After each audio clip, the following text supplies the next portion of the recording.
আর 48 ঘন্টার মধ্যে আমরা বাংলাদেশের জনগণকে আবারও আমার দেশ উপহার দিতে যাচ্ছি। আমি তৃতীয় দফায় জেল থেকে বেরিয়ে, এই সরকারের আমলের প্রথম দফায় জেল থেকে বেরিয়ে আমি সংবাদ দিলাম এবং সেদিন একটা ঘোষণা দিয়েছিলাম সেই সংবাদ সম্মেলনে আমার দেশের পক্ষ থেকেই যে ইনশাআল্লাহ 2024 সালের মধ্যেই আমরা আমার দেশ পুনঃপ্রকাশ করব। আমি সেদিন সেই ঘোষণা দিয়ে অফিসে ফিরে যাওয়ার পরে আমার সহকর্মীরা খুব চিন্তিত ভাবে বলেছিলেন, মাহমুদ ভাই আপনি তো বললেন 2 মাসের মধ্যে পত্রিকা বের করবেন, কিন্তু এটা কি আসলেই সম্ভব হবে?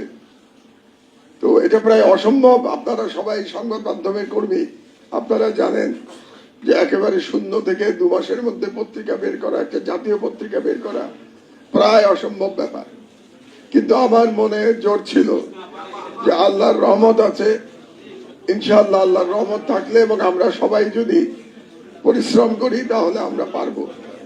এবং আমার সহকর্মীদের এই অক্লান্ত পরিশ্রমে এবং আল্লাহর রহমতে সেই অসাধ্য সাধন হয়েছে আলহামদুলিল্লাহ।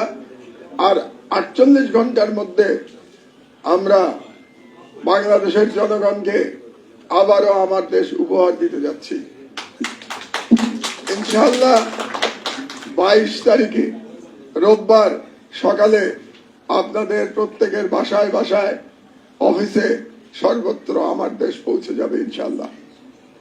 তো এই যে পুনঃপ্রকাশ, এটা আমাদের এক নতুন যাত্রা। এই যাত্রা পথে যে নতুন আমরা যাত্রা করছি, সে তখন আমরা জনগণের প্রত্যাশা নিয়ে প্রথমে একটু কথা বলতে চাই। গত 2 সপ্তাহ ধরে আপনারা জানেন যে আমরা আমাদের ফেসবুক চালু করেছি এবং একটা ইউটিউব চ্যানেল চালু করেছি। এটা আমরা করেছিলাম প্রধানত জনগণের সাথে একটা কমিউনিকেশনের মাধ্যম হিসেবে।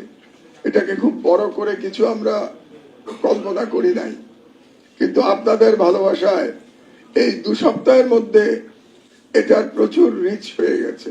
এটা যে খুব বিশাল কিছু হয়েছে তা আমি বলবো না, কিন্তু 2 সপ্তাহের মধ্যে প্রায় 100K ফেসবুকে এবং 65K সম্ভবত ইউটিউবে।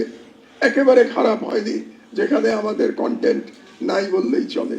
প্রধানত আমরা কিভাবে কাজ করছি এটাই জানাতে চেয়েছিলাম জনগণকে, এবং তার চেয়ে বড় কথা আমরা জনগণের প্রত্যাশা জানতে চেয়েছিলাম। এটা একটা মাধ্যম ছিল জনগণ কি চায় আমাদের কাছ থেকে এটা জানবার জন্য।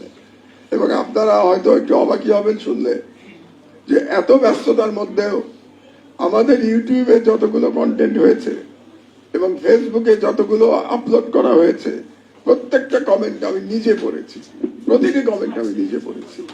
তার মানে কত হবে? 10,000, 15,000, আরো বেশি হয়তো হবে, মানে 25,000 কমেন্ট আমি নিজে পড়েছি।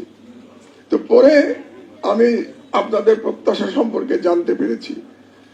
সেই প্রত্যাশা পূরণের আমরা সর্বাত্মক চেষ্টা করব ইনশাআল্লাহ। তবে আপনাদের কাছে 1 মাস সময় চেয়ে রাখছি।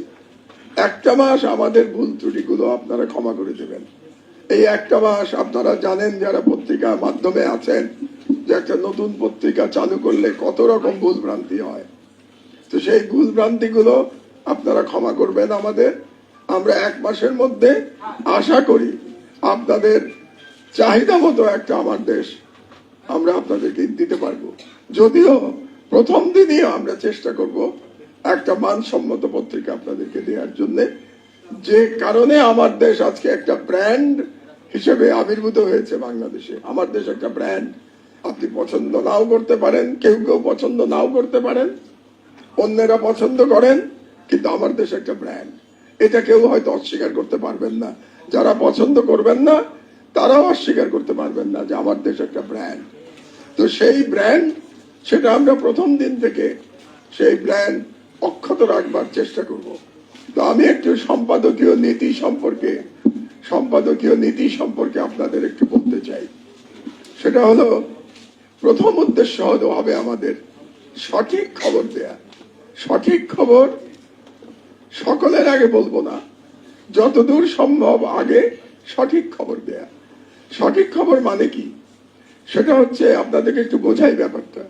সেটা হচ্ছে যে আমরা যে খবরটা দেব সেখানে উভয় পক্ষের বক্তব্য থাকবে। কারণ প্রত্যেকটা খবরে আপনি জানেন একটা ভিকটিম থাকে, আর এক দল থাকে যারা অত্যাচার করে, বা সুতরাং দুটো পক্ষ থাকে।